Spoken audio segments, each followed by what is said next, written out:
My grandmother spoke a lot of her grandfather who was on the trail. And those were neat stories, but that's all they were, was stories until you go back and you start at the beginning. You always hear about the trials and tribulations of the trip, but to see this firsthand on a bicycle was really unique. Aside from walking it, cycling was probably the next best thing.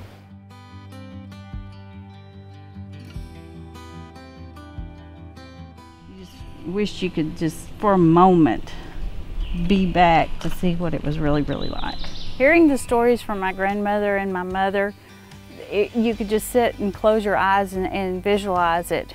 But being on the actual Trail of Tears, you got to feel it and you got to see it. Extreme. Yeah. Nothing brings it to life like being there. It's just overwhelming. You could not describe that unless you stood there and looked at it. And that's what I loved sharing with my son. The scenery here is beautiful. It's pretty amazing what they had to do and what they had to go through. Seeing my dad do it kind of made me want to do it, and I've been wanting to ride for a long time. I didn't really have to convince him to come at all. I'd been doing it for quite a few years, so he's always heard my stories of every year of it. So as soon as I made it available that he could go, there was no decision making for him at all. Made me kind of jealous seeing him do it. Made me want to do it even more. Fun experience for me and my dad, just a little bonding time. So I love to ride. I'm the oldest bike member, so I feel like I have a lot of inspiration to the younger ones. I hope so, because if I can do it, anybody can do it. I didn't know when I first started what this was going to turn into. It's a passion now. I want to do it for my family. I want to do it in honor of my ancestors, to learn more about our culture and our heritage from Mississippi on to here. There, right there, right there, right there.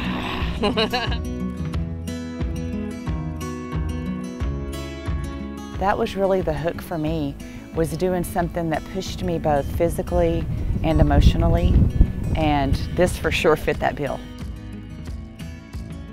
It was not just a challenge of a bike ride, but going back and retracing some of the steps that our ancestors took. I've never heard anything past Oklahoma. My desire and hunger to know more about my ancestors goes a lot further than that. Gentlemen, start your engines. Clear, clear, clear. They took that one step that I could take even more steps to, and that the rest of the Choctaw people in the Choctaw Nation could take that step to be a sovereign nation that we are now. I think it really puts you in a place to better understand what they went through and to see the history along the way.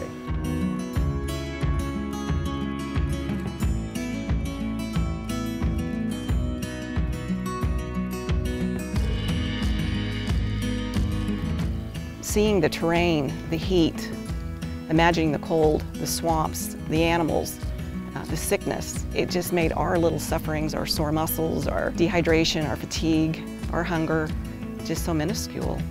I had time to contemplate how they must have experienced their spiritual side of the endurance and called upon God and to get strength to make the journey, because that's what I did.